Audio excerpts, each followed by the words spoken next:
The most beneficent, the most merciful. Assalamu alaikum to everyone. May the peace and Alaikum blessings assalam. of God be upon all of you. My name is Fauzia Rahman, and I will be your moderator for tonight.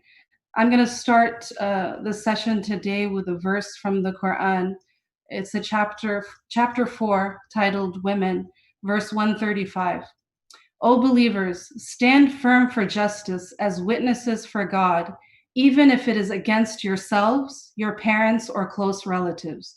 Be they rich or poor, God is best to ensure their interests. So do not let your desires cause you to deviate from justice. If you distort the testimony or refuse to give it, then know that God is certainly all aware of what you do. And I chose to begin tonight with this verse to remind myself, first and foremost, and the CU Muslim community, that there's no space for neutrality or silence when it comes to racial inequality and racist policies. Very clear from this ayah that we begin with. And this space in particular, that we have the privilege of having and being hosted by the CIMIC Seminar Committee, was intentionally created in order for us to listen, reflect, and also organize communally so that we can create communal spaces that are strong, healthy, and just. So we're not here simply, to be inspired, but to go further. And, in part one of the panel, something that I picked out many gems in that panel, but Imam Haq said, we need to use our skills and resources not only to speak against racial and social injustices, but also acknowledge the racism within our own community and also educate collectively so that we are able to identify policies within these religious spaces that are racist and espouse anti-Black sentiment.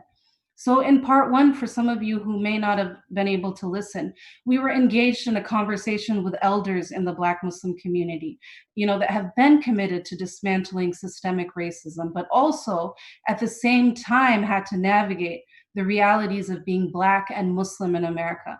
We saw just a glimpse of what that looks like and approached our elders as mentors and roadmaps for the present and future, to remind us that we stand on the shoulders of giants and our work is a continuation of their struggle and vision for a better today and tomorrow.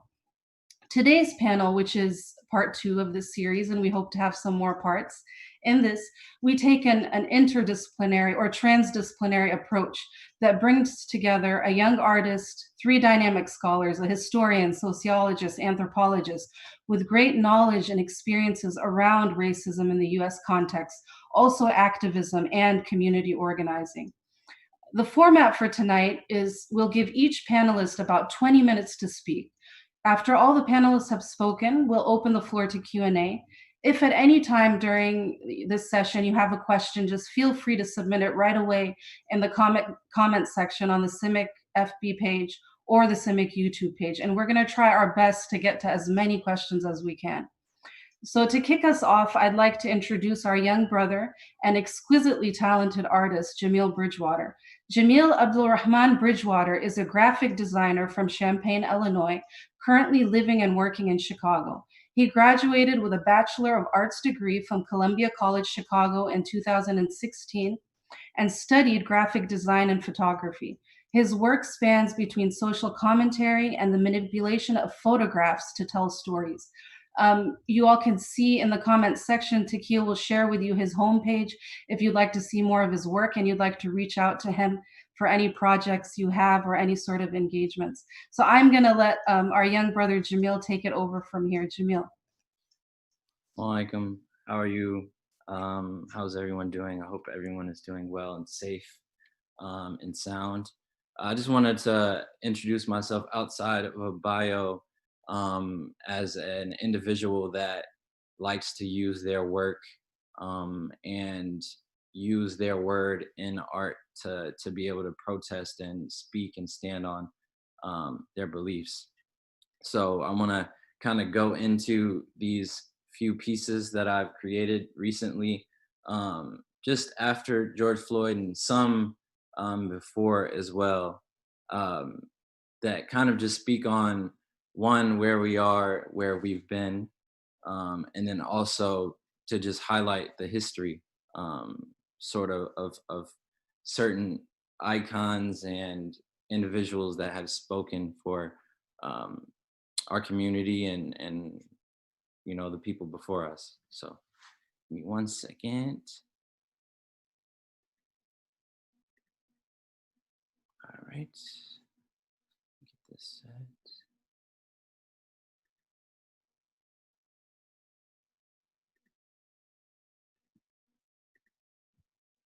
Mm, 1 second.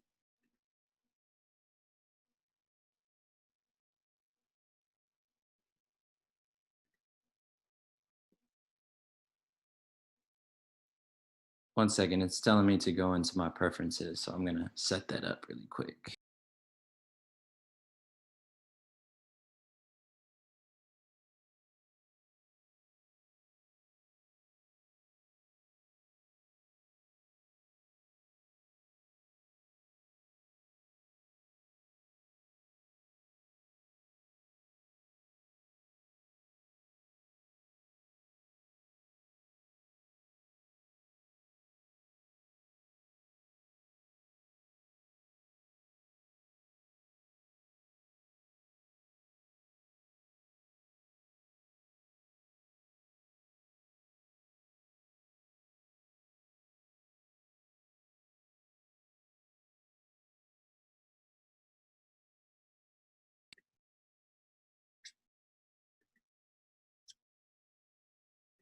And I, for one, as a Muslim, believe that the white man is intelligent enough.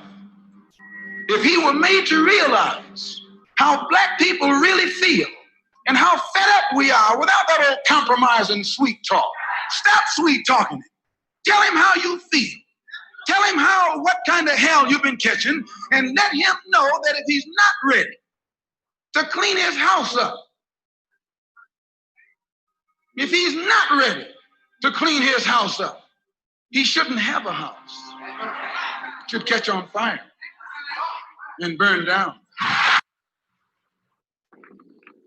It is we who have picked the cotton for nothing. It is we who are the maids in the kitchens of liberal white people. It is we who are the janitors, the porters, the elevator men. We who sweep up your college floors. Yes, it is we who are the hardest workers and the lowest paid, and the lowest paid. And that it is nonsensical for people to start talking about human relationships until they're willing to build new institutions. Black people are economically insecure. White liberals are economically secure. Can you begin to build an economic coalition? Are the liberals willing to share their salaries with the economically insecure black people they so much love? Then if you're not, are you willing to start building new institutions that will provide economic security for black people? That's the question we want to deal with.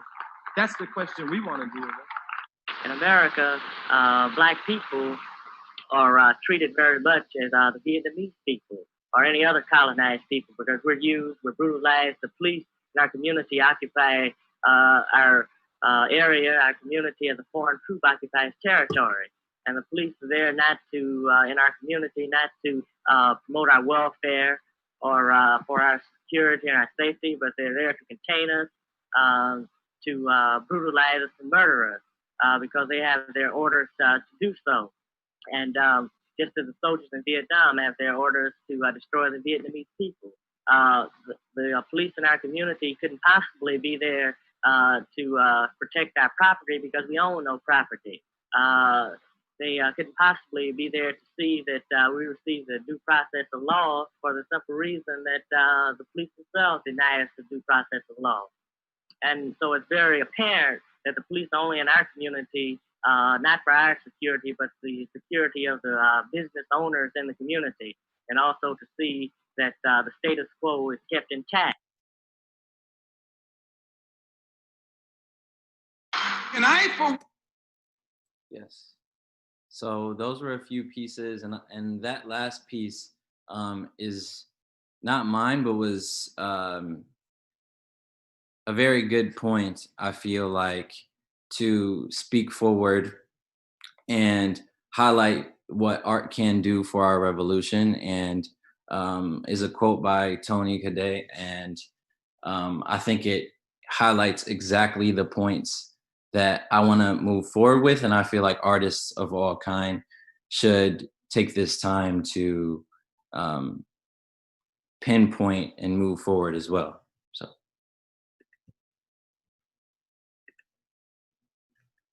Thank you, Jamil. Sorry, I'm just gonna get it.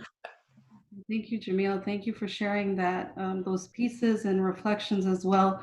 We hope to in the future do something of an artist panel where we can bring Jamil back and have a deeper conversation around this particular means of protest and expression, and also education, opening up conversations. So I thank you for that, and we hope to see more of you in the future, inshallah.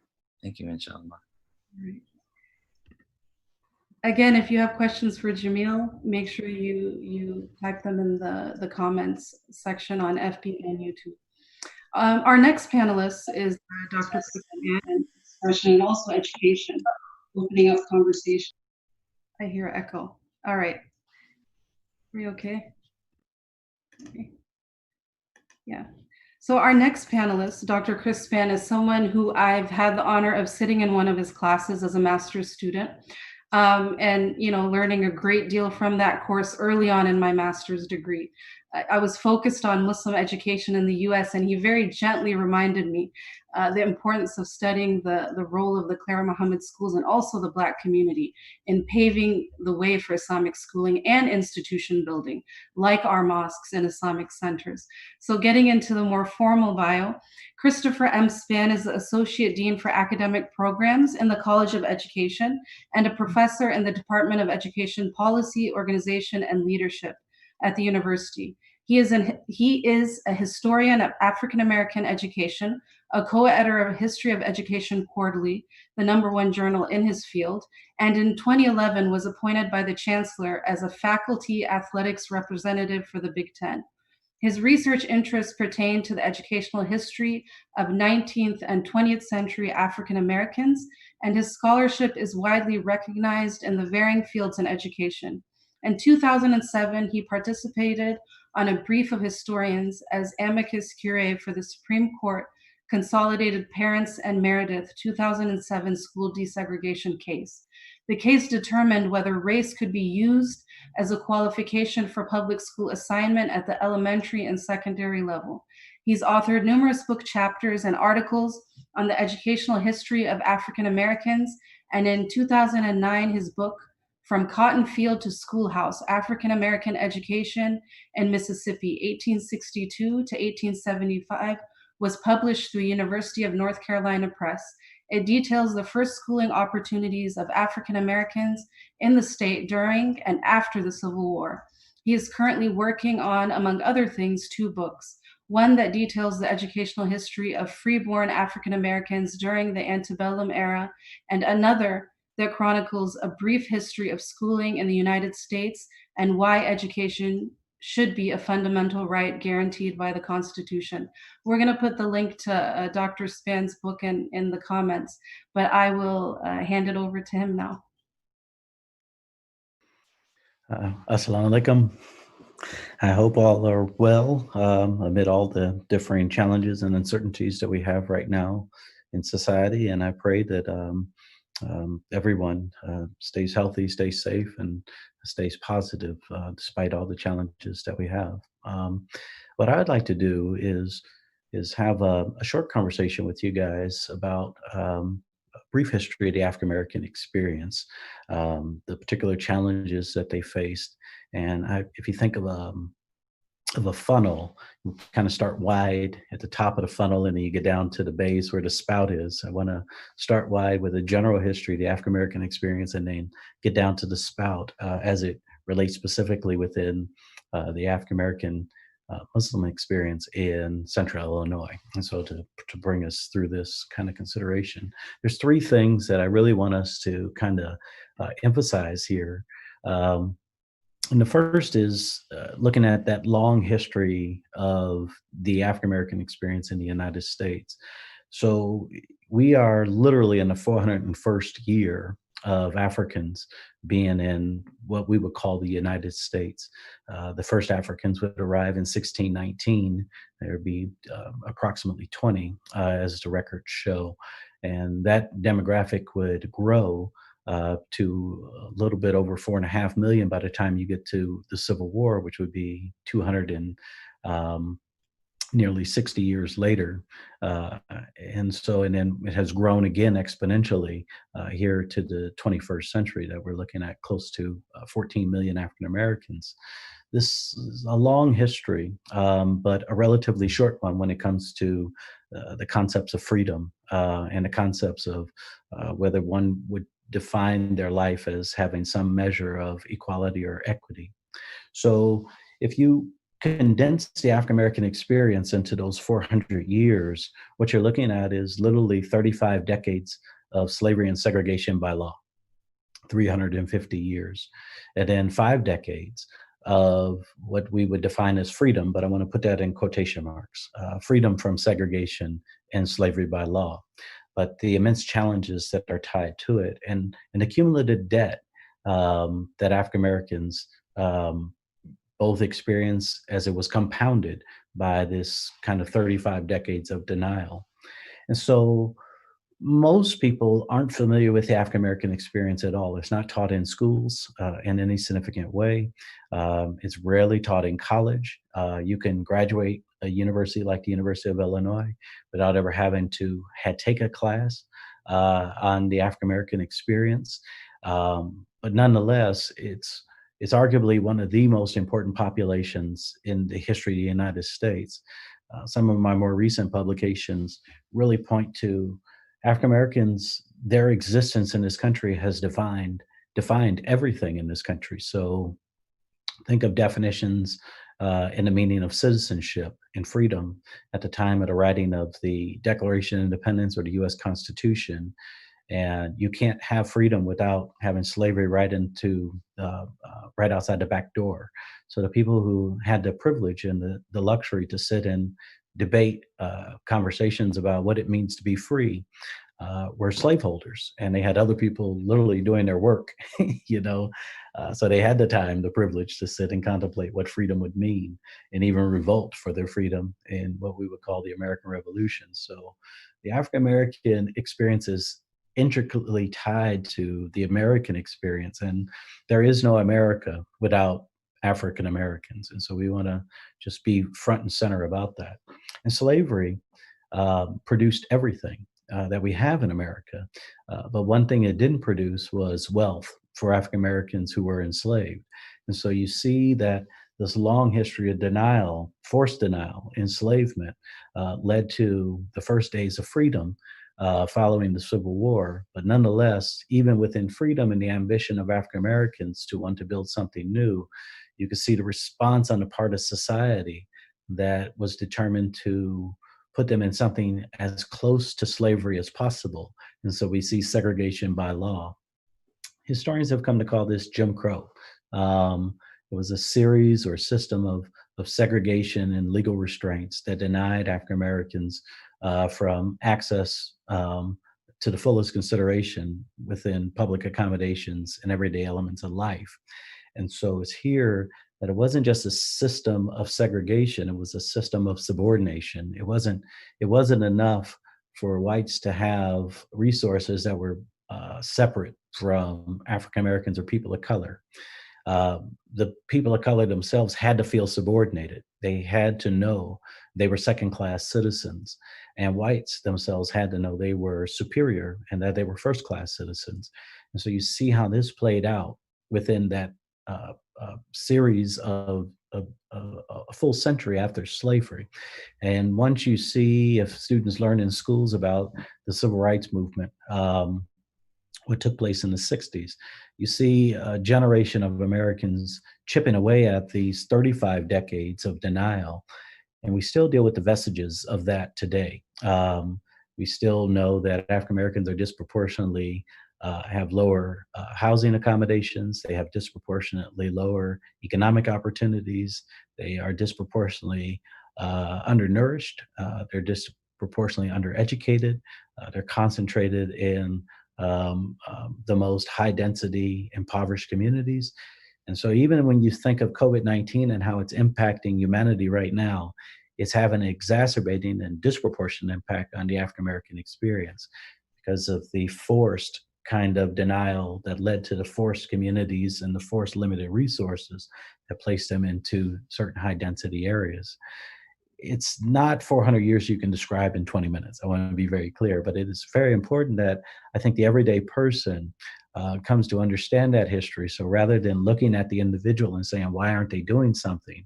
Understanding systemically and from one generation to the next, how difficult it is for people to overcome many of these challenges. And so educating ourselves about the challenges now presents opportunities as we go forward to start dismantling those challenges and replacing them with a new foundation, a new layer of consideration built more on the principles of equality and equity than on the principles of segregation and slavery.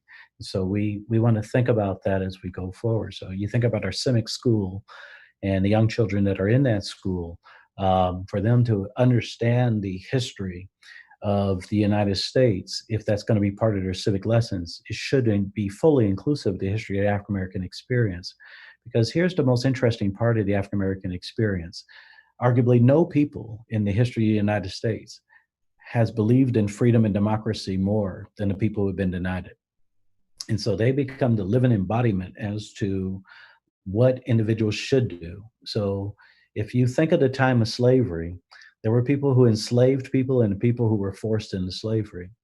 And you think about the positionality of both, right? And here are the people forced into slavery, but they are become the representation of humanity as to what shouldn't happen to a human being, what shouldn't happen to a people.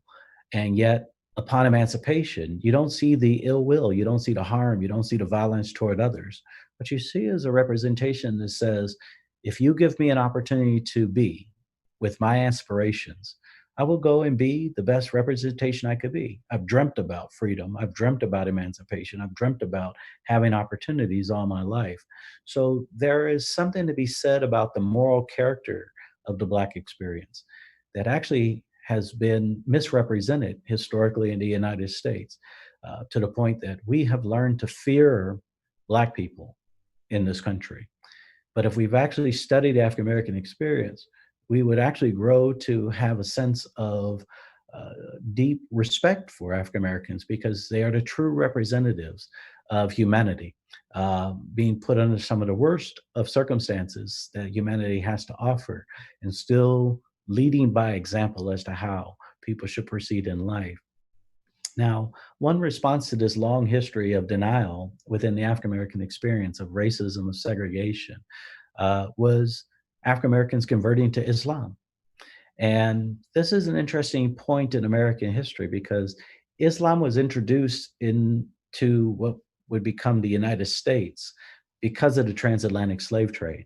And so there are a book I would point you to is Sylviana Diaf's book, Servants of Allah, African Muslims enslaved in the Americas. And so she's talking about North and South America here, but what she's showing is through the transatlantic slave trade of the estimated conservative estimate of 15 million Africans that would survive the Middle Passage and cross the Atlantic into slavery somewhere in North or South America, that they brought with them a significant percentage, upwards to 20%, brought with them their religious beliefs, and who were Muslim. And so it's here that you see this introduction, but it's hard to maintain that they may come with a strong conviction of their religion, but as their children and grandchildren are born, it's hard for them to pass on that culture and understanding. They can't go through the rituals of prayer. They can't go through the rituals of celebration. They have to adhere to what the institution of slavery is doing to them.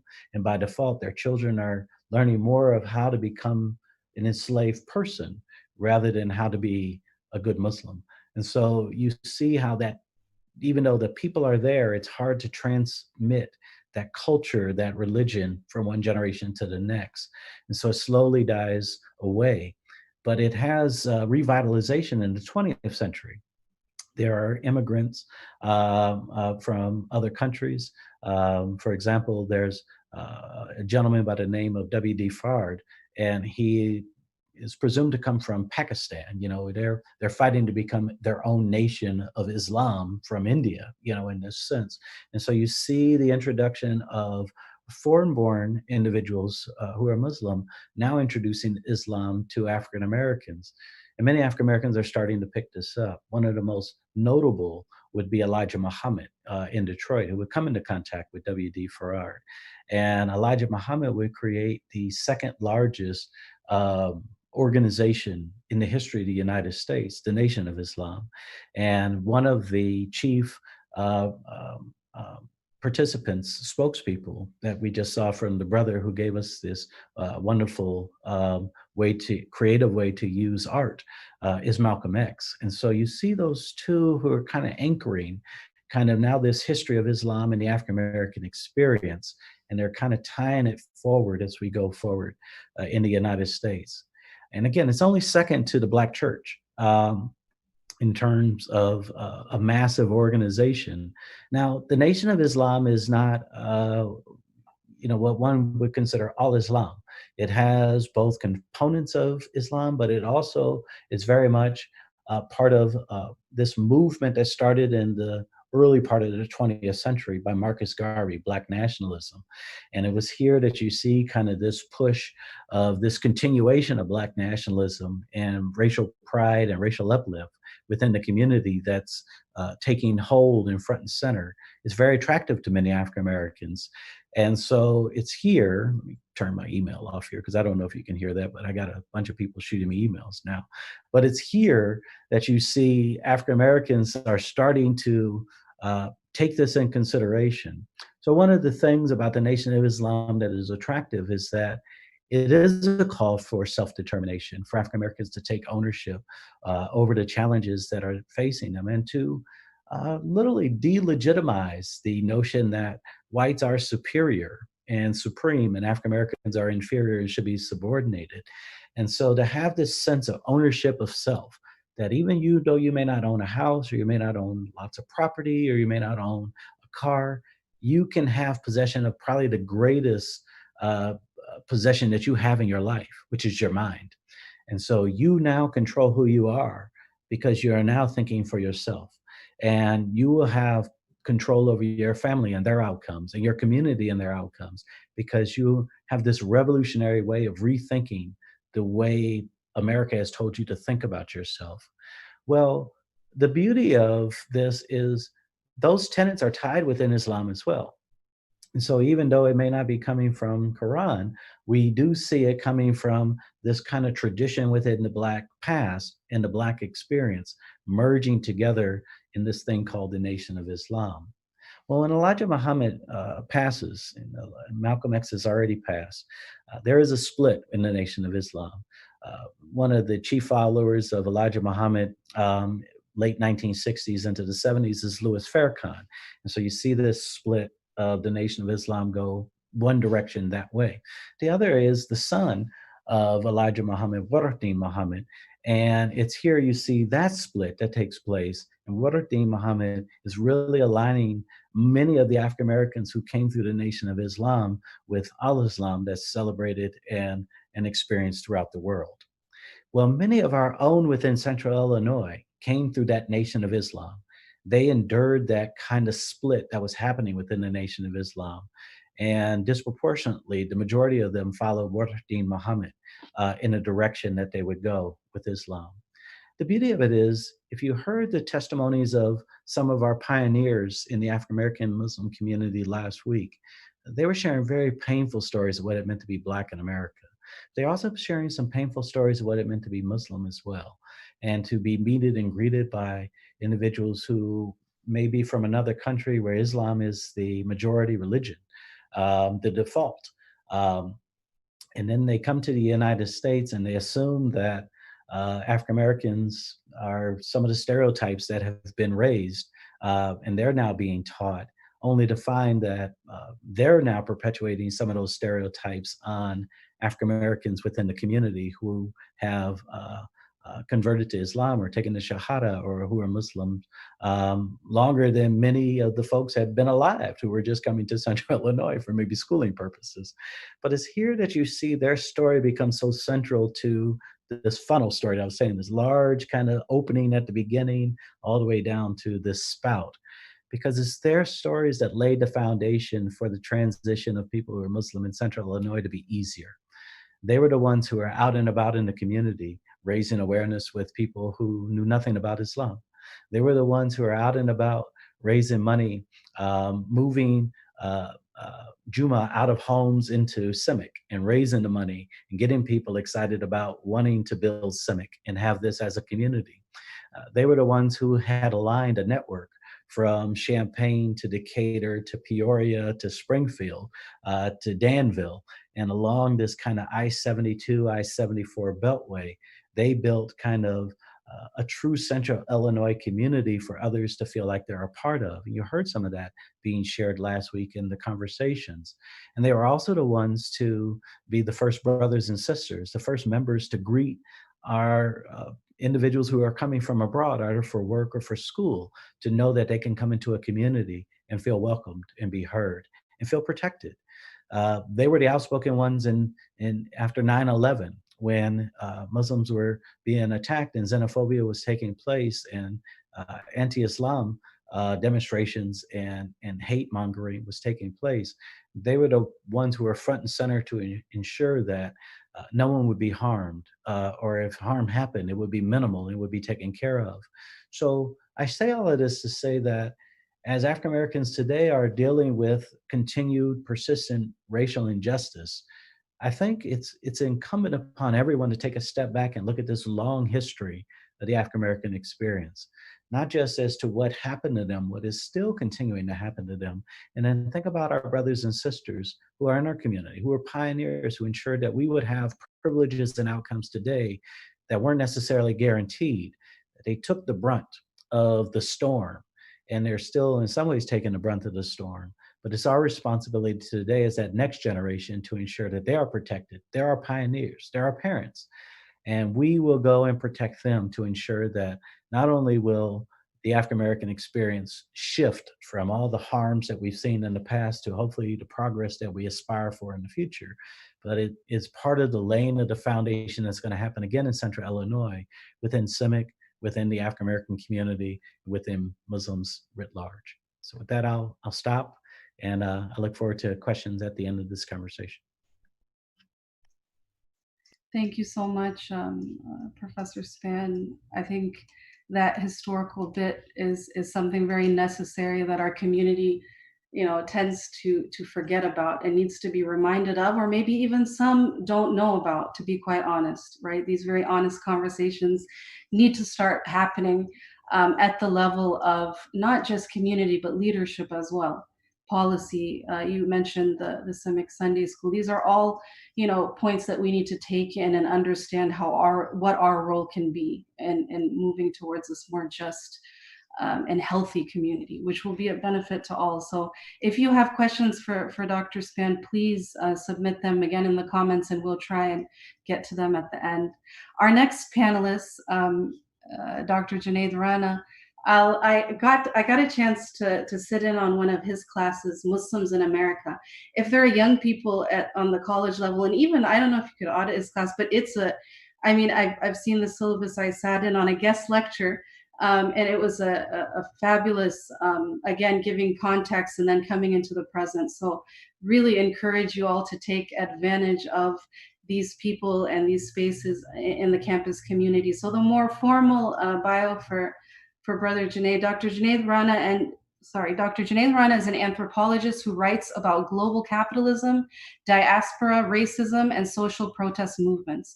He's the author of Terrifying Muslims, Race and Labor in the South Asian Diaspora, winner of the 2013 Association of Asian American Studies Book Award in the Social Sciences. He is the co-editor of Wood Stones in Our Hands, Writings on Racism, Muslims, and Empire, He is currently completing a book that describes social life in a Pakistani neighborhood in Brooklyn, New York since 9/11. He is an associate professor of Asian American Studies at the University of Illinois at Urbana-Champaign. And again, the links for Dr. Rana's books will be in the comments section as well.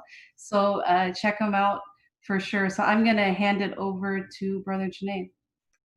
Assalamu alaikum, everyone. Peace and blessings.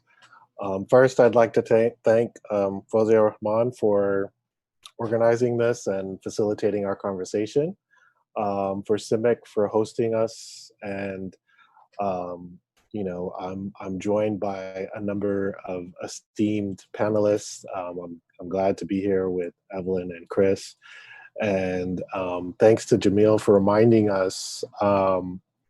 Not only in terms of, the last couple of weeks, a lot of people have been talking about the folks that were referenced in his artwork, particularly in terms of thinking about the Black Panther Party. One of the things that a lot of people have been throwing around, and I think it's useful for us to think about, and I'm happy to discuss in the Q&A, the concept of mutual aid, something that CIMIC already does, and something that should be thought about in more expansive ways. The other thing that Jamil's presentation does, and it's something I do in my classes, the class that Sister Fauzia referred to, Muslims in America, and the conversation that she was there to listen to was a conversation about Malcolm X, Al-Hajj Malik al-Shabazz. And it reminds us that Malik al-Shabazz is somebody that we need to turn to in times like this. It's somebody that we also need to study. From my own point of view, Malcolm X is the philosopher I turn to. He's the theologian I turn to. He is the person that I am constantly thinking about, what is my role in the world? What is the role what is happening in the world? When I'm thinking about the consequences of the murder of George Floyd, I think about what Malcolm would say and what Malcolm would do. And it's certainly, for those of you who were reading and protesting in the last couple of weeks, you heard Malcolm X's name over and over again. And so that's something for us to consider. So in my comments today, I want to tell two stories. The first story is about how I spent Eid al-Adha last year. I try to go visit my parents for one of the Eids every year, at least. They live in Texas. My parents are both originally from Pakistan. And when they came to the United States, the first place they ended up, they got PhDs in education, so there's kind of a reference point here. And the first point they ended up was in Texas. They ended up in South Texas. And my father, in the early 70s, founded the first mosque in that area. And now, mashallah, there's 5 mosques. And, the growth of that community in some ways mimics a lot of what you see in the CIMIC rank and file. It's folks who are engineers, doctors, the folks who are not the students, because there's also a student population. The student populations come and go, right? And now what happens there, they've like a lot of mosques like that, there's an Arab mosque and then there's a Desi mosque. And so they switch between Eid al-Adha and Eid al-Fitr, between where does everybody pray? And so for Eid al-Adha last year, the prayer was at the Arab mosque, and the cleric there is Egyptian. And in his khutbah for the Eid prayer, he was going through a litany of things that we should be grateful for. It was kind of standard fare in some ways for an Eid khutbah.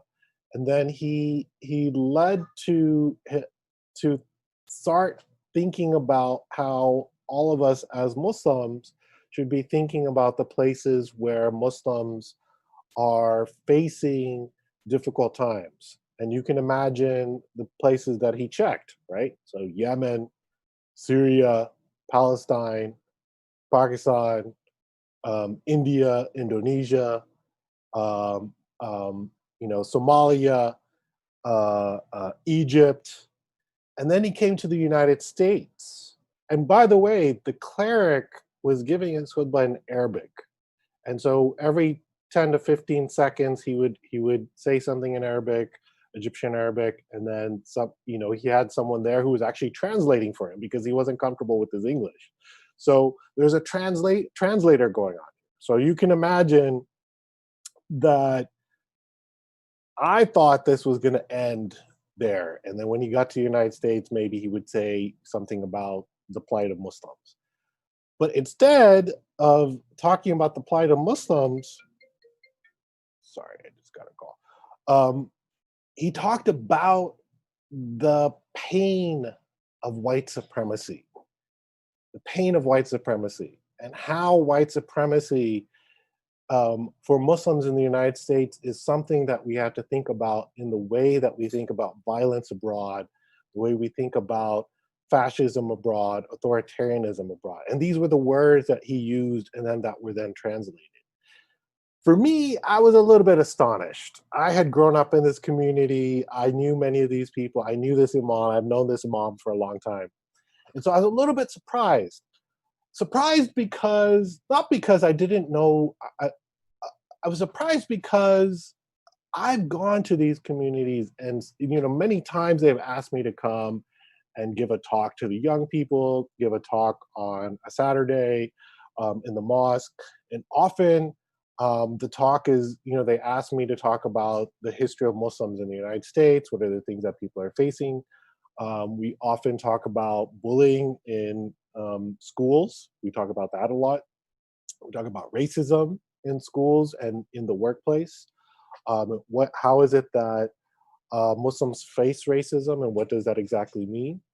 And something that Professor Span mentioned, the way that after 9/11, people like Imam Talib from New York were some of the very first imams to say the reason why Muslims are facing racism and oppression now has to do with the racism and oppression that Black folks have been facing in the United States since its foundations, right? And so, in a way, this coming to terms with this violence and seeing this violence in a global spectrum was fantastic for me. I thought, not only is this a victory, like we're having a conversation in a mosque that I grew up in amongst people that I know very well. There's a multi-generational conversation happening here.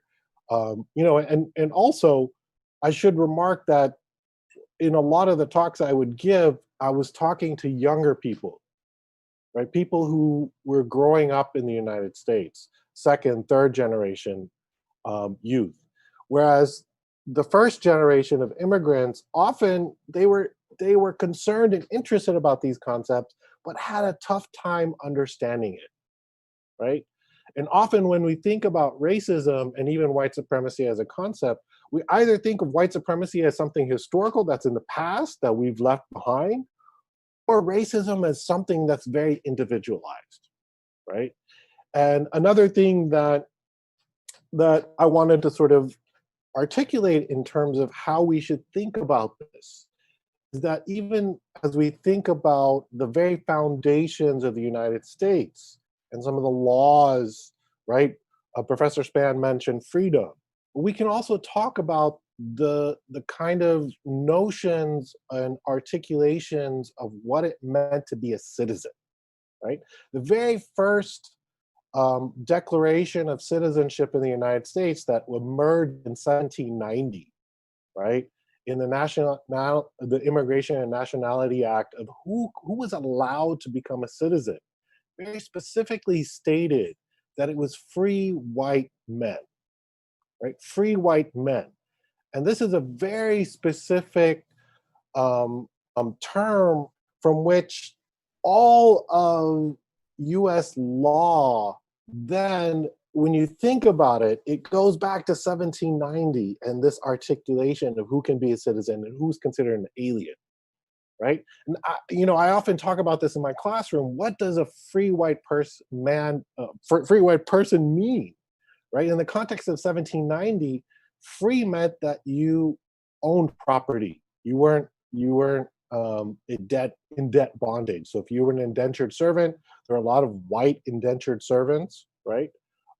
Typically, these were the Irish. These were people from various parts of Europe.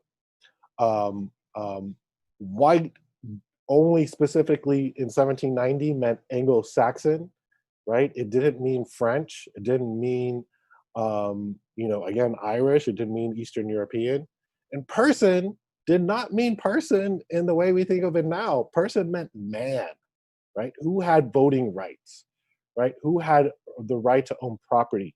So when you think about the struggles in the United States, all the protests that have changed the way we think about free white person to include to end slavery, to dissolve the notion of whiteness from its narrowness of Anglo-Saxon, so that citizenship could mean all sorts of things, and that person truly meant person and not just man, right? So that men and women had equal rights before the law.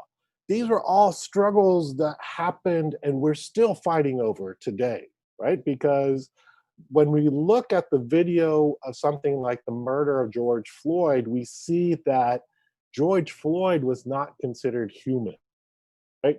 George Floyd was deprived of his right of personhood, humanity, right? So what is Black Lives Matter about? It is about that struggle. Now this is a struggle that we have to think about in various kinds of ways. But when the Imam last year mentioned white supremacy, there was something shifting in the conversation. There was a recognition not only that racism is something that we need to struggle against, but that white supremacy is something we need to struggle against. And that is a violence in the world that any Muslim, as an ethical and a moral person, has to see as something wrong, right? And when you see something wrong, you cannot just say, I'm going to sit here and in my comfortable couch and say, that's wrong, people shouldn't do that, that you must stand for the oppressed, right? And so that in itself was something that I truly appreciated. And in a way, I felt like it coming from a small mosque on the border of Texas and Mexico in a town that many of you probably never heard of, McAllen, right? This is McAllen, Texas, where, these are historically places that were agricultural lands that were settled by white people. And the citrus economy then led to the maquiladora economy, which is how all of these immigrants ended up there, right? And so that history itself is something that we need to sort of think about. But the lesson from this really was about how in the masjid, how in the mosque, one can bridge the divide between generations. Not only in terms of, the elder generation, my generation, the generation of youth, but also those who come from abroad and who come into the United States, those who are immigrants and those who are born in the United States and second, third generation, right? And so where you are most comfortable is here, right? Or maybe you're not even comfortable here, but you know that this is where you are from. And so you must compel yourself to have a kind of conversation within the mosque of, what is my role here, right? And so there's a second lesson in this, which is to say, when you're asking yourself, what can I do? What should I do? This starts with, in hip hop, there's a classic line that it's not where you're from, it's where you're at.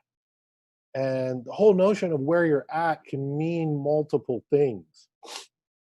And when you're thinking about where you're at in terms of the mosque, it's not only about where's your deen and your dunya, but it's also about what is the mosque, how is the mosque organized? What are the kinds of structures in place for you to see yourself in action, right? CIMEC has a number of those, right? There's from the very kind of basic organizational structure to the various committees in which there's various kinds of things that one can do, right? In CIMIC, there have been elders who have been active, for example, in chaplaincy in prisons, for example, right? There's a food pantry, there's all kinds of stuff, right? And so what I would also say here is that if you don't see yourself in those structures, then what are those things that you can yourself create, right? What are the ways that you can enter and engage in the already existing organization, such that maybe there needs to be something like a BLM chapter within CIMIC, right? What would that look like? I'm just saying hypothetically, like if you did that, what would that mean, right? That's up to you to decide. Number two, my second story. And this is more close to home. This was something that happened 2 weeks ago. Some of you might have participated, some of those of you who are listening in, or might have heard about on the south side of Chicago, there was a protest. I think it was 2 Fridays ago. I'm losing track of time in coronavirus quarantine, but I think it was 2 weeks ago, right? On the south side of Chicago, a number of people under the banner of Muslims for Abolition gathered at the Ida B. Wells monument to protest not only what had happened to George Floyd, but to share solidarity as Muslims with Black Lives Matter, with the movement to defund the police, the movement to abolish the police, right? And so what the protest, for those of you who weren't there, what it did was there were a number of young people who came up and spoke at the monument for Ida B. Wells, who was an anti-lynching activist. And then there was a march to the police precinct close by. And as we marched to the police precinct, there were all of these trucks. Like there was like 200, 300 people, right? Most of them young people, a number of people who I noticed who were former students, some of them from the Muslim Students Association at the U of I, and a number of folks from the Chicagoland area. And so as we approached the precinct, those trucks that were full of salt or whatever, tried to barricade so that all of us could not march in front of the precinct, right? So that's basically, the police were so afraid of us, and so they blocked our way. And to me, this was kind of like, wow, this is like the police are overacting this much, by the way, right? 200, 300 Muslims who, what the plan was that we were all to congregate in front of the police precinct for Jummah prayer. And there was going to be a khutbah about what does it mean to engage in protest as a Muslim? Why is it important to engage in protest? Why is it that Black and brown people are disproportionately killed by the police, incarcerated by the police, when we think about not only the death rates, but also the prison industrial complex, right? Why is it that when we think about, for example, something like bail relief, why is it so difficult for African Americans and Latinx to get bailed out of their conditions, right? So what this march, in terms of thinking about the connections to the first story, right? My first story was about being in the mosque, but it's also about, the second story is also about thinking about how we are in the world and we have to participate in the world, how we have to take our ideas from the mosque to the rest of the world. And again, when we see, that point that I made earlier, when we see that there are oppressed people in the world, what are the forms of action that we can take? So on that day, the organizers for this protest and Jummah prayer for Muslims for Abolition, we're saying that there is something about prayer that is essential within protest, right? That prayer can be part of the protest. Now, it was quite a strange feeling to be doing Jummah prayer, social distancing with your mask, and there's all these trucks around us and tons of police watching us. Now, to me, as I was thinking through not only the legacy of what it meant to be on the south side of Chicago, whereas Professor Span, was talking about the Nation of Islam, Elijah Muhammad, Dean Muhammad, those legacies that are part of the Chicago South Side experience, and thinking again about Malik al-Shabazz and his protest of police violence, all the kinds of and again, the history of how the Nation of Islam was constantly protesting against police violence, right? And how, in fact, this protest was an iteration that goes back to that lineage, that thinks about how the Muslims who came before us, we join in them. Those ancestors who came before us, who protested before us, we join with them in that protest. And that's something I think also is very important for all of us to think about. How is it that we join a history of protest? How do we join in with our ancestors who have not only just been protesting in the 20th century when we think about the Nation of Islam, but centuries of protest? When we think to the period of slavery, the Muslims who protested in the times of slavery, the Muslims who have been protesting since the foundation of the United States, have been protesting not only their conditions, but the conditions of others, right?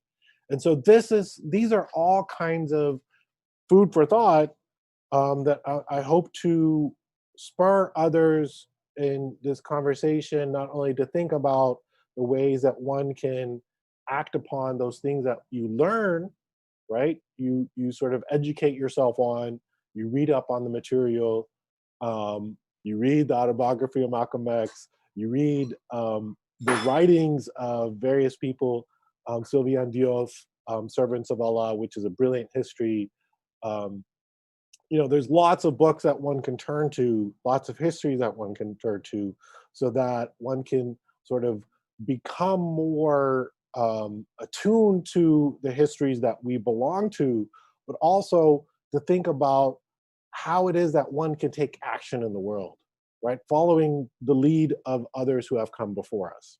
So I'll end there, and hopefully we can continue this in the Q&A.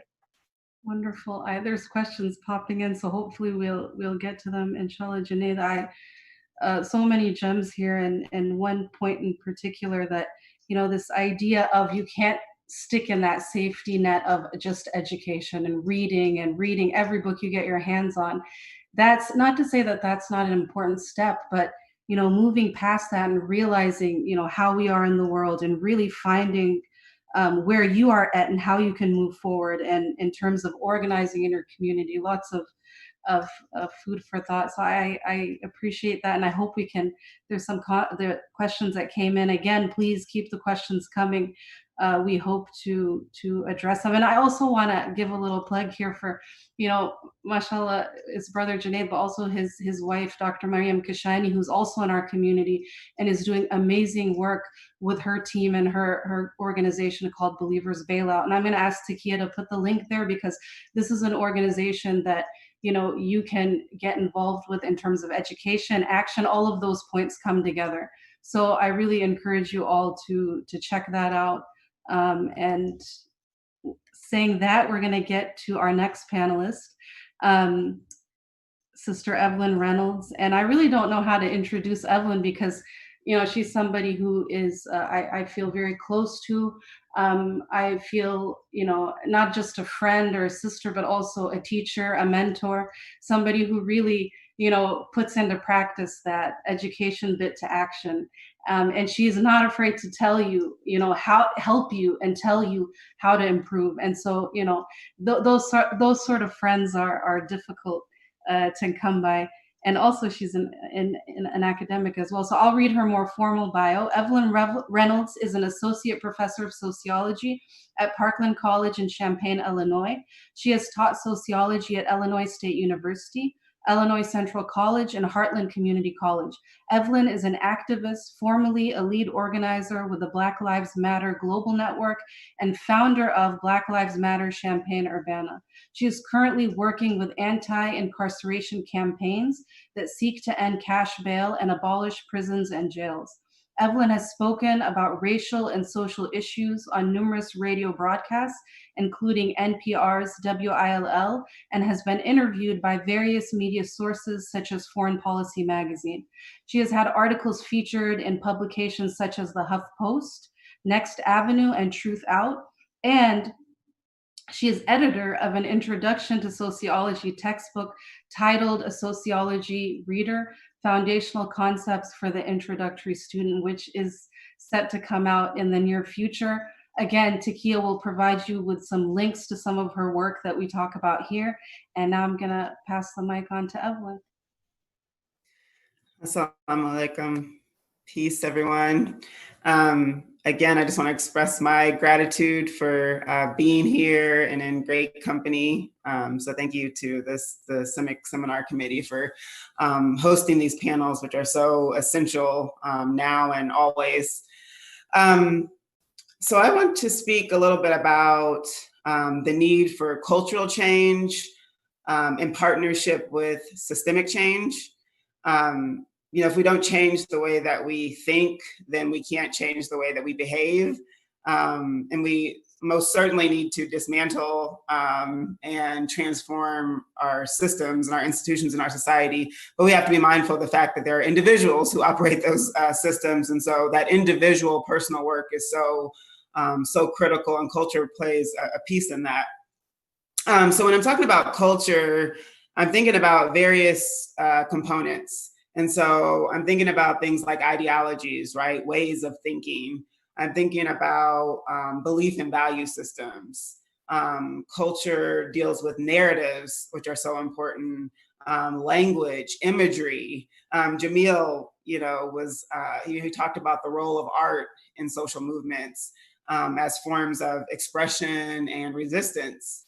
And so that kind of makes me think about the Black Panther Party and Emory Douglas, who was the Minister of Culture for the Black Panther Party. They recognized the power of imagery, in Black liberation movements. And so it's one thing to call police pigs, right? But it's another to have a picture of a pig's head on a policeman's body, right? And so that imagery is really important. And there's lots of interviews where Emory Douglas talks about, the intentionality around all of his pieces.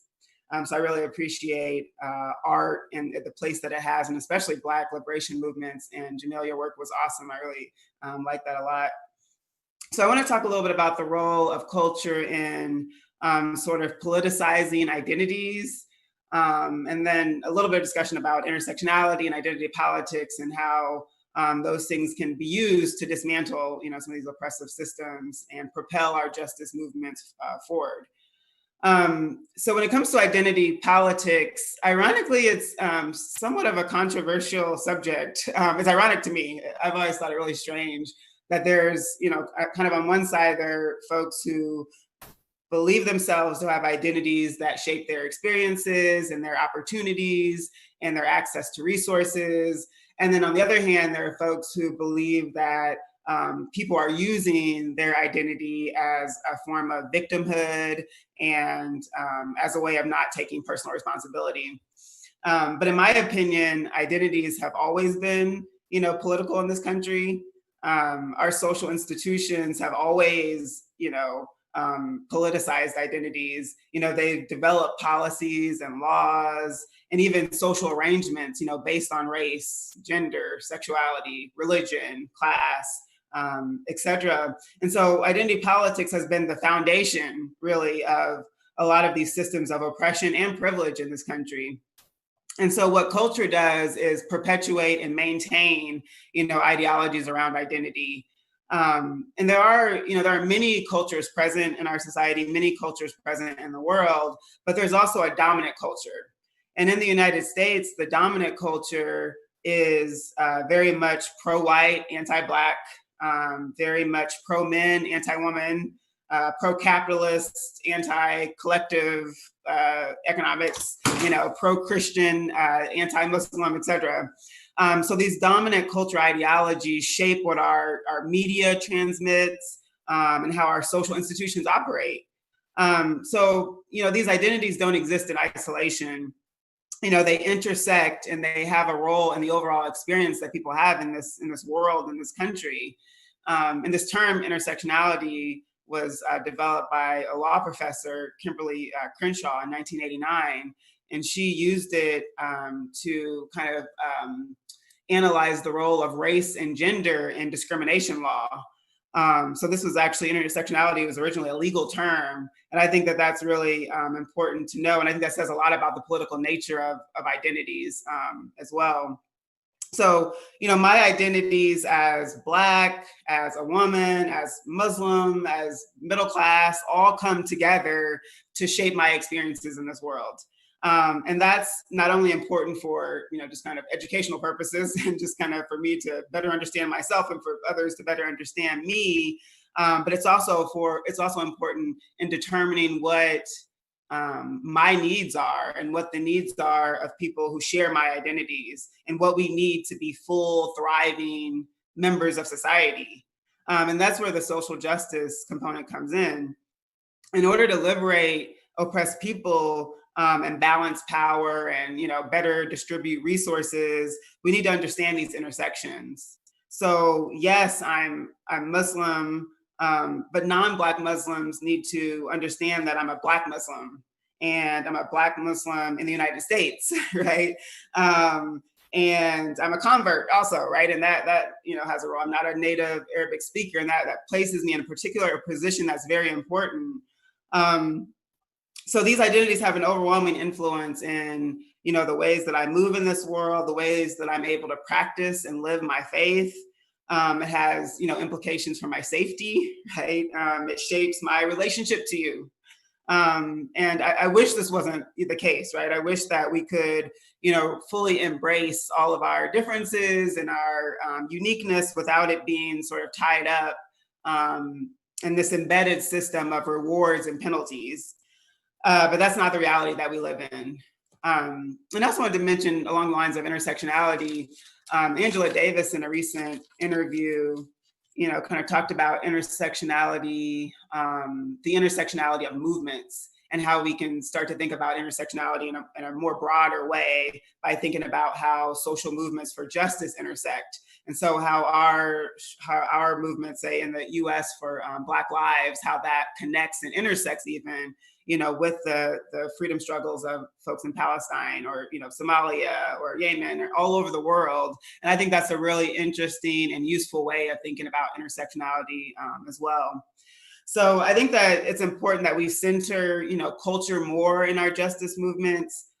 We have to change narratives and oppressive ideologies along with, the systemic change, along with transforming these systems that we seek to revolutionize. And I remember once that Hillary Clinton said that, we can't change hearts. And I really disagree with that. I do think that we can change minds and change hearts. And you can look at, public opinion surveys for, 10 years ago, 20 years ago, 30 years ago, and you see the shift in, people's views about Black people, about Muslims, about immigration, et cetera. And so we do see that it is possible for folks' minds to change and for their hearts to change as well. But we haven't really been able to realize our full potential as Black people, nor as a country, due to this consistent oppression and these consistent oppressive systems that have existed. And so that potential has been stifled. When you have over 2 million people in jails and prisons and even more under, police control and supervision, that's really stifling the potential that we have to be great, right? We'll never fully realize the potential of this society while we have folks locked in cells that have contributions to make to our society, that have value, that have human value.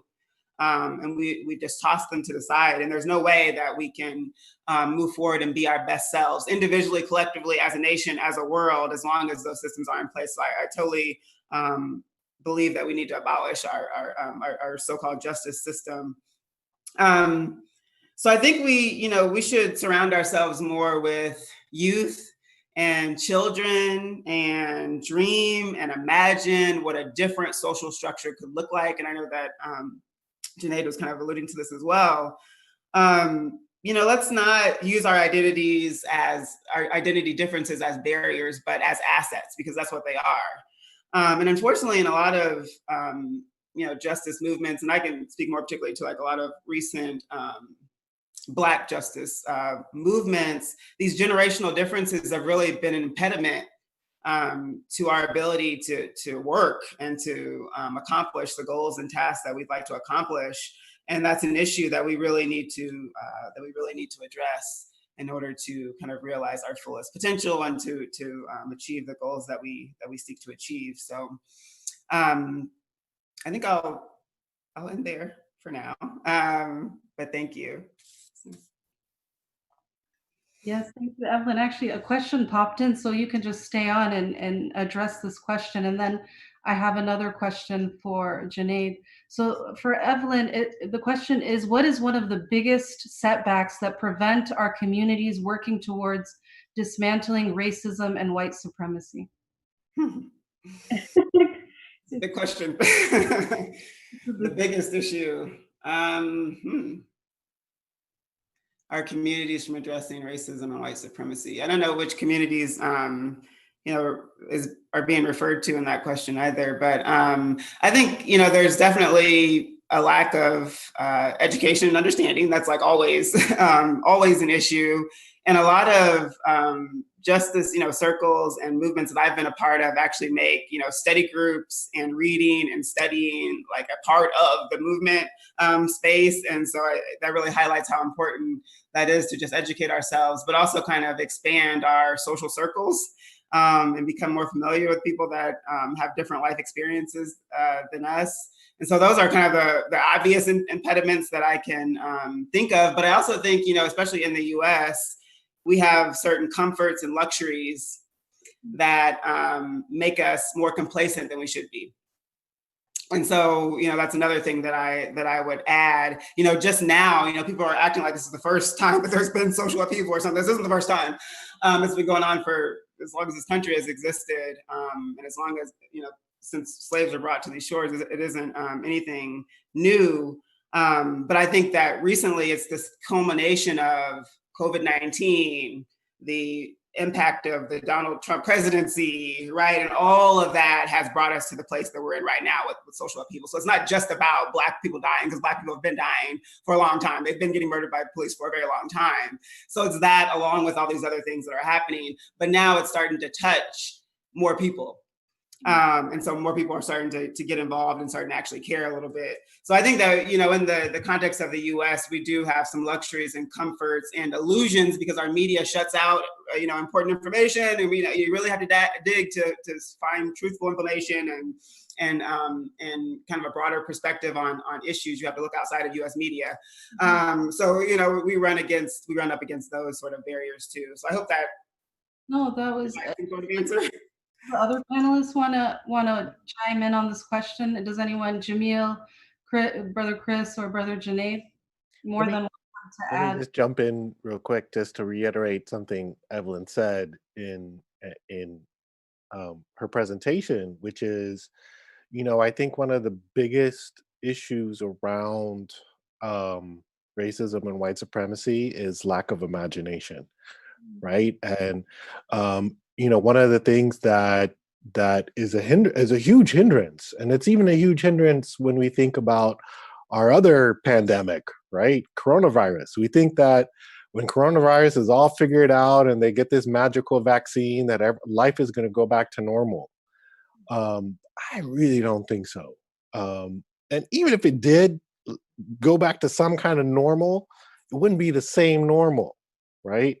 And so one of the things that I just want to sort of bring back to the table is this notion of cultural change and cultural transformation that Evelyn's bringing up here, that we have to, and one of the things that I take very seriously as someone who believes in abolition, who believes in what that means. That means that there are institutions that are oppressing us in the world, and we need to abolish those institutions, right?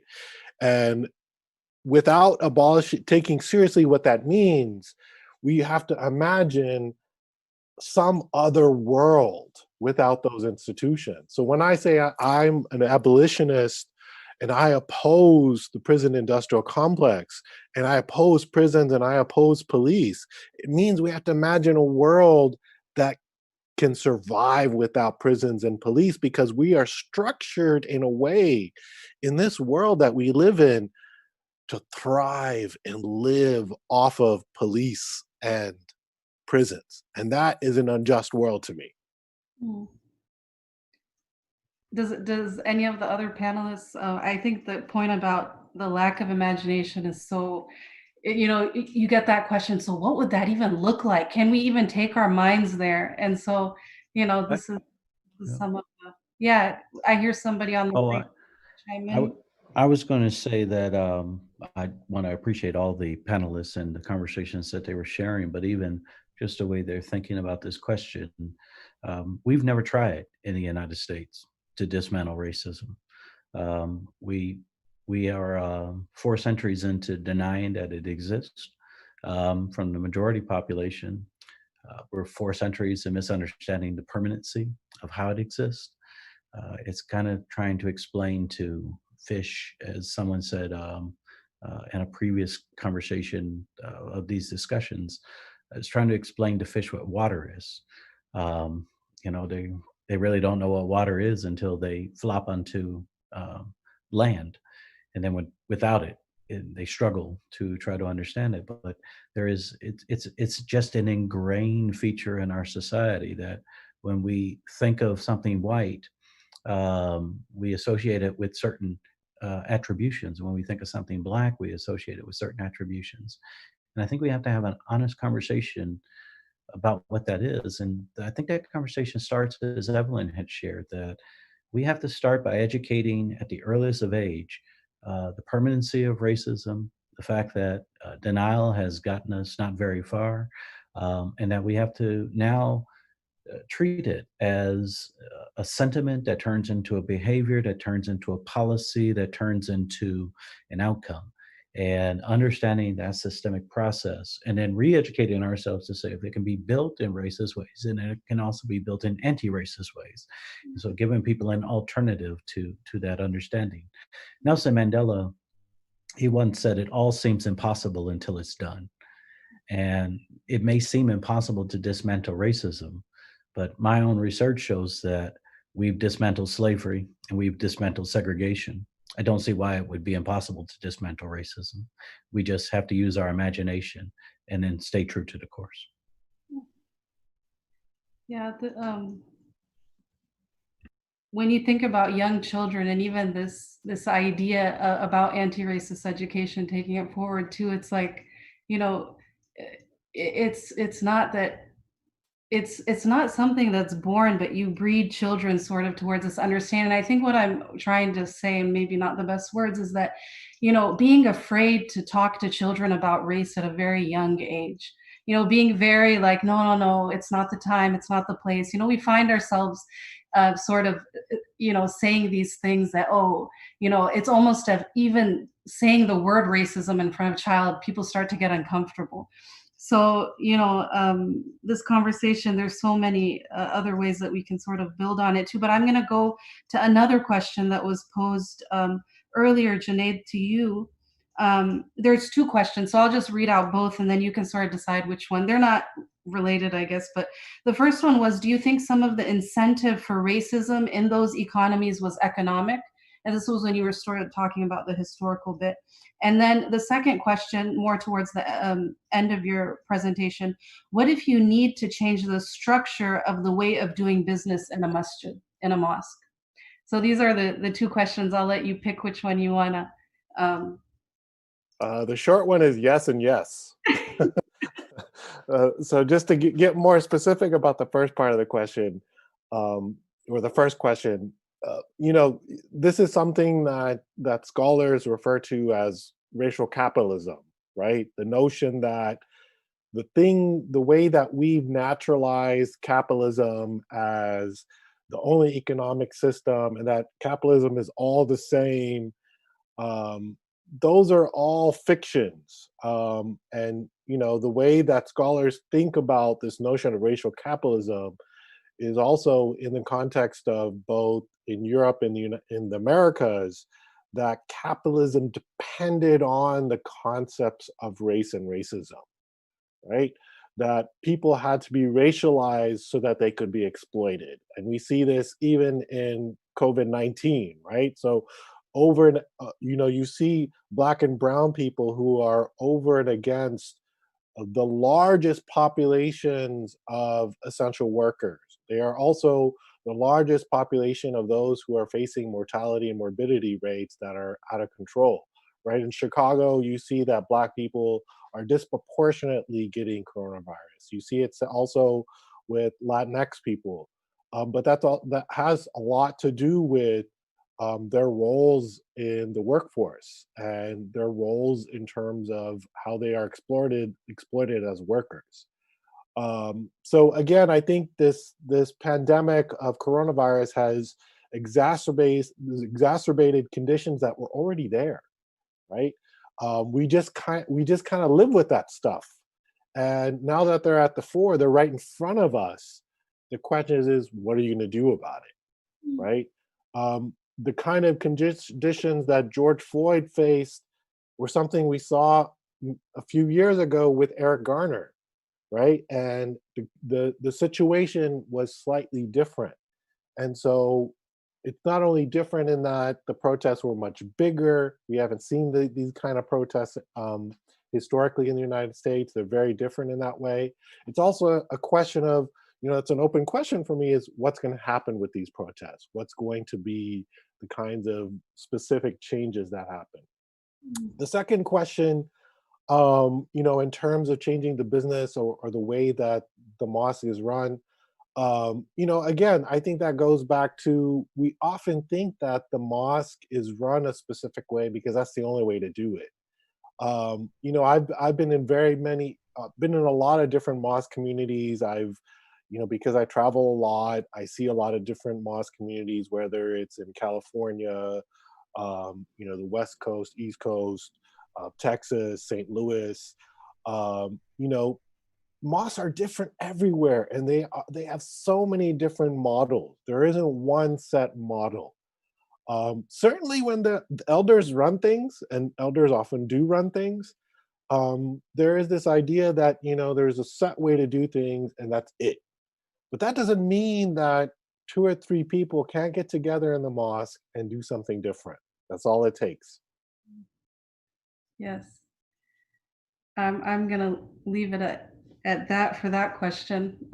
Feeling a lot of motivation in that sense, and also imagining new ways that we can sort of structure our mosque too. And there's always a possibility for that.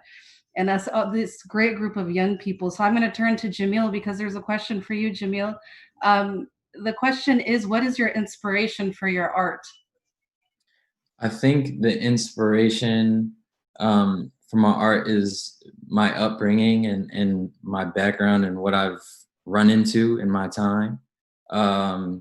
It is fueled by everyday racism and everyday prejudice and things that I run into. And recently, it's really been inspired by how we can, like I was saying before, speak a million words instead of 1,000 without being too tired. I've been in 1,000 fights at once, especially now where we're asking these institutions to voice their opinions and also cut their ties with police departments and so on and so forth. So I'm more than inspired by using things that are from the past and bringing them into a sense where we can have animations and videos with talks from the past and something new, just making things really easily digestible so you're just able to kind of take it in simple and plain, and in those small seconds that are looked at on social media platforms and so on and so forth. That's thank you again for sharing your work and sharing your wisdom. I think a lot of our young people have a lot more patience and sort of wisdom in that sense, because I find, talking to Jamil about even prepping for this, he was like, it's okay. Like, we were talking about what pieces and what to do, and whether to push too hard and too far, or how to do this and that. He's like, it's okay. Let's open up the conversation. Let's start with this, and let's go, with this for now, and let's not rush it. And I really I appreciated that from your side. It helped me frame a lot of how I went into this. So I appreciate that, and I appreciate you as well. And I think there's one last question, and that was to Evelyn. Evelyn, it says, do you think intersectionality can take away from the police brutality and leave room for other issues to take over? That was a question for Evelyn, I believe. But again, is Evelyn there? If anyone else wants to jump in on that question. Well, oh, there you are, Evelyn. Okay, great. Did you get it? Should I repeat it? Yeah, maybe can you repeat it again? Because it was kind of breaking up. Sure. It says, do you think intersectionality can take away from police brutality and leave room for other issues to take over?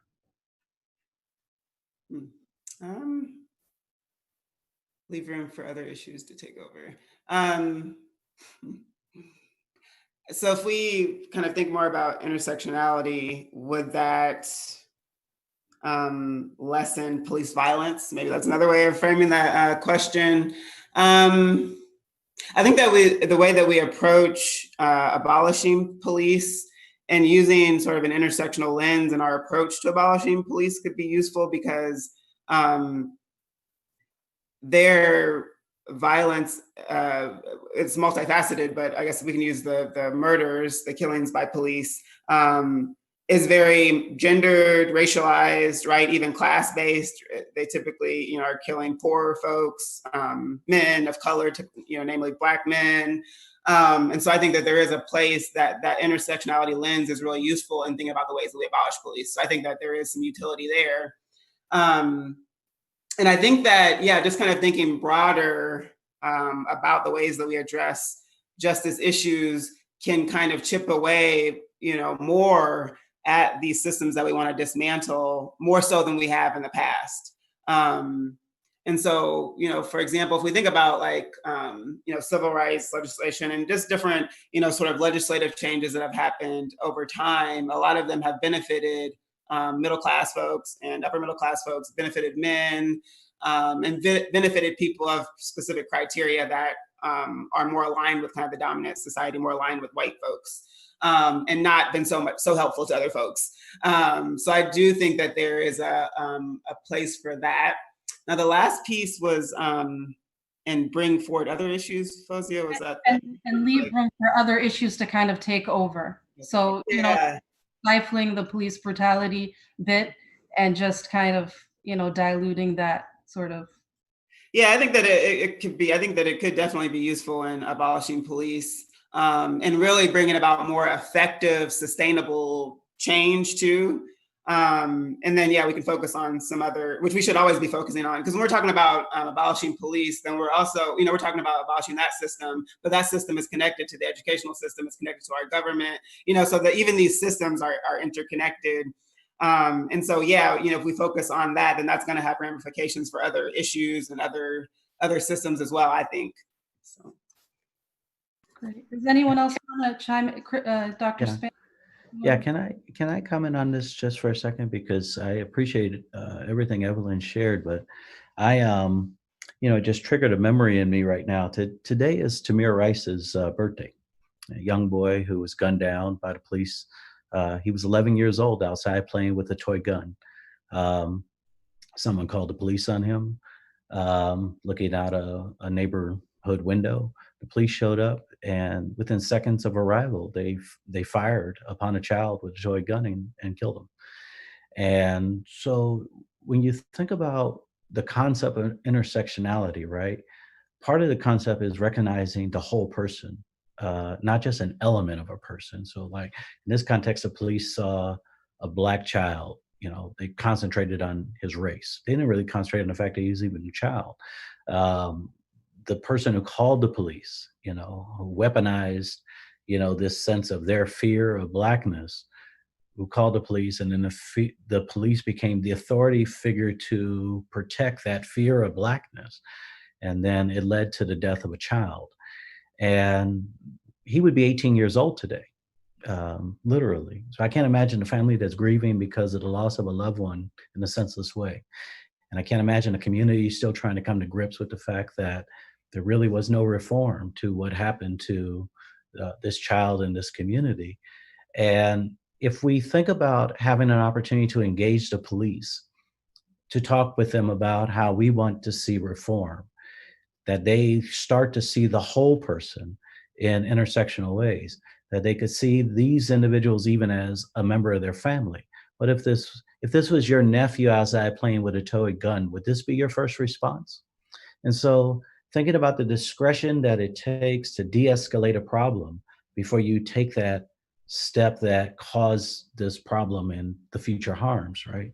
So if everyone took just 10 seconds to take a step back and say, this is a child outside playing with a toy gun, is there any harm in that? What neighborhood doesn't have that, right? The police showing up and taking 5 to 10 seconds before they actually respond in that way to say, wait a second, this is just a kid. Let's investigate this a little bit more. Maybe this is just someone who's just completely missed a mark on what's taking place. What we're asking, everyday people are asking, is just for that basic consideration. And now how do you go through the process of de-escalating that? So understanding the intersectionality is understanding the whole person, not just their race, or gender or age or ableism or sexuality. It's the whole person. And so we have to start to engage people to understand that.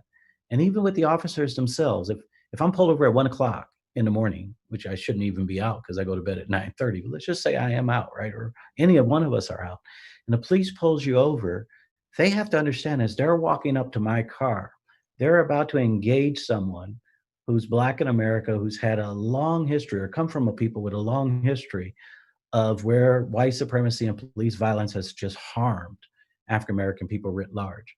And I have my own stories, but they're nothing in comparison to many who have had been extremely harmed or had to pay the ultimate sacrifice of a senseless loss of life. But that officer should be trained to know that as they wear that uniform, they could be the best person on the planet. But as they put that uniform on and walk up to that car in that moment, that uniform carries a history, and they should be trying to de-escalate that history as they're about to approach the car. So they have to understand their positionality. Intersectionality is about positionality here. And both sides are playing this strange dance of what we call racism in America. But both sides really want to de-escalate it. But if one side is really trying to escalate it so they can be the authority in the situation, which is where we see police really pushing the envelope, enforcing the trauma, where we see people like Malcolm X and others who have said this is brutality. And we see this long history since Malcolm of people explaining police departments as a form of brutality. Huey P. Newton was another one who kind of explained it as brutality. Then we are missing the mark because we're speaking at each other, not rather than to each other. So how do we get to a point of understanding the whole person, right? And if you think about Islam is, our foundation is to truly come to know each other when it's all said and done, whatever that means, right? And we should try to do it without judgment, but we know we're human. We're going to err in that sense. But we have to have the introspection to walk this back just a little bit so we know how to proceed. So I don't want us to lose momentum of the people who are protesting today. I actually wrote something as an op-ed in the News Gazette if you haven't read it. But I do want us to take a moment to really understand, what are we trying to change? I want young babies like Tamir Rice to be safe in their communities, to go outside and play and not be harmed by a neighbor who fears them, or the police who shows up to protect that fear, but to truly just be able to be themselves. Who knows? Tamir Rice might be the one who would be the person looking at Jamil's work and saying, I'm doing that next, and getting excited about it. And so we have to ensure that our youth are protected, regardless of their background. And we have to ask our adults to take at least just 10 seconds to say, let me reevaluate this within the lens and the frame I understand. If it was my niece or nephew outside, how would I respond? And then we start proceeding from there. So part of changing the behaviors is, like you said, changing those minds, but planting the seed to get people to rethink the way they think about these things. So I'm too long-winded on this. I apologize, but I don't want us to miss the humanity and inhumanity that's happening at the exact same time, because we're asking for justice in an inhumane situation, but we are demanding to be treated as equals, as human beings, and to overcome this inhumanity in the process. So these are tough moments, but again, I think his story is a poignant one, because what child doesn't go outside to play, and what parent doesn't want their children to go outside and play? And so I'll stop there. I apologize. I really appreciate that language of the whole person. So, I mean, that's exactly, that's a beautiful, perfect way to describe it. And I don't think that, unfortunately, Black people have that luxury, right? It's about humanity and the fact that we're not seen as human. In my classes, we look at cases of missing Black and white women in this one case study. And it's really interesting, and you can, kind of explore this with news stories and things like that. But when it comes to Black women, right, it's very much like, this woman was missing. I mean, very vague, not a whole lot of background. They might say their name or not, might say where they worked or something, maybe. But when it comes to white women, it's like they have two, children, and they work so-and-so, and they contributed to the junior league. And you get this whole background on those women, whereas you don't see the same with black missing women. And I think that kind of speaks to the lack of humanity that Black people face, that we're not seen as whole people because we're not seen as people. And that is really critical, extremely critical in our understanding of all this. Thank you. Yeah, and I just add one thing too. I have to correct the statistic. I said 13 million African Americans, really like 13% of the US population, close to 41 million African Americans. But just think about this in the sense of the lens of white supremacy. We know Tamir Rice in the name. Most of us probably can't name the officer who shot him. So here we still tell the story of the harm done to Black people, but we don't share the story of the person who's done harm to Black people. Like, we can't even name those folk. And so I don't know if we can name the person who shot Michael Brown. I don't know if we can name the person who choked the life out of Eric Garner. And we may even be struggling right now with the name who took the life of George Floyd. So we have to demand that their names are put out front and center as the representation of what we don't want humanity to be. But we even give them the luxury of going silently into the dark. And their stories are not even told to the fullest extent. We just kind of repeat the stories of the loss of the people who have fallen within our community, but not even recognizing how there are people who have harmed them and their names remain silent.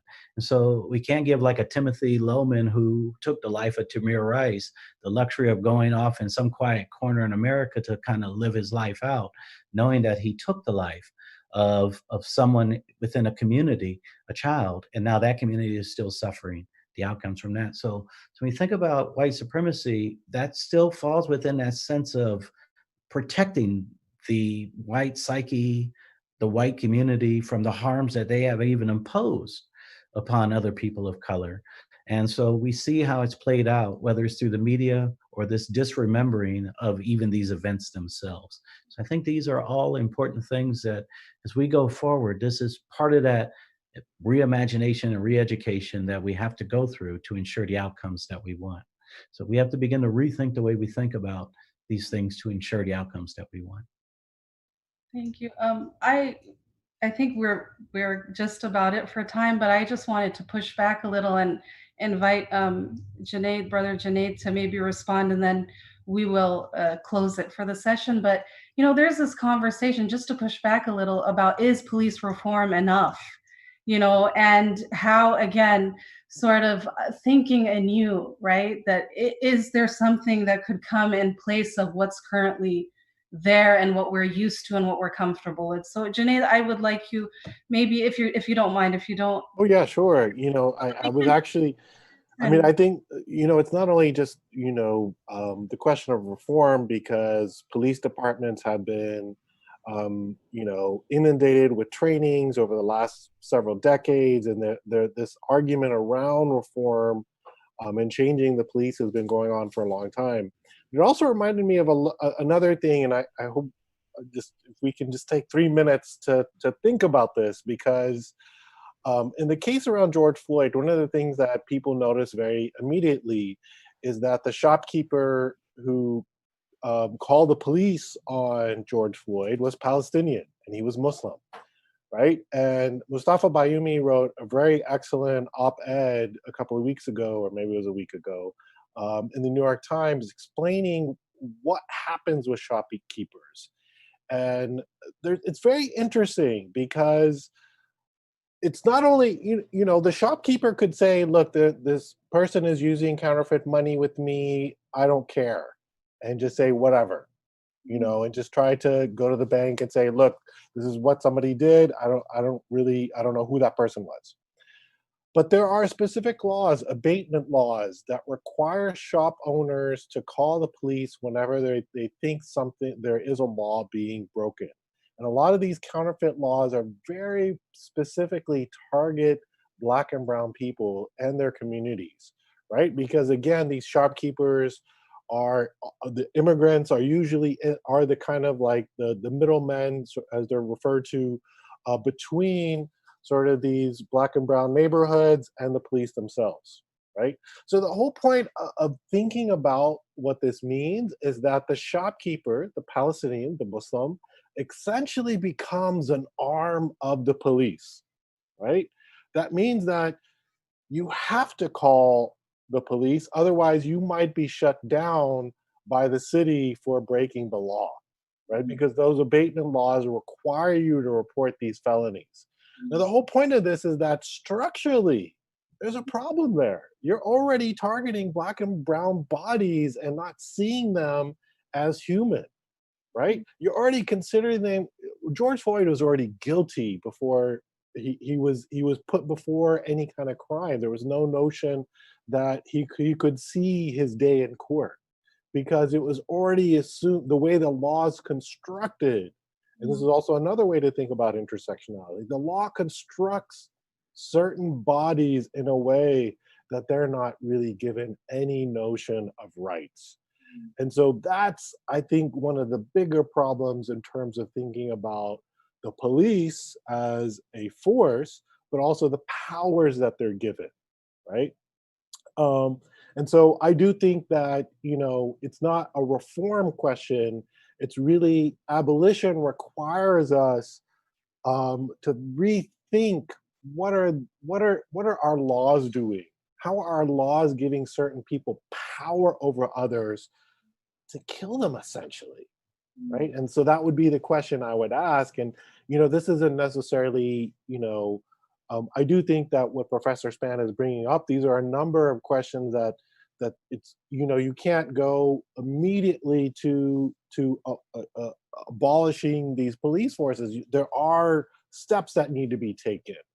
And certainly there are, one of those steps that is being raised is, how is it that we bring humanity back into the picture here?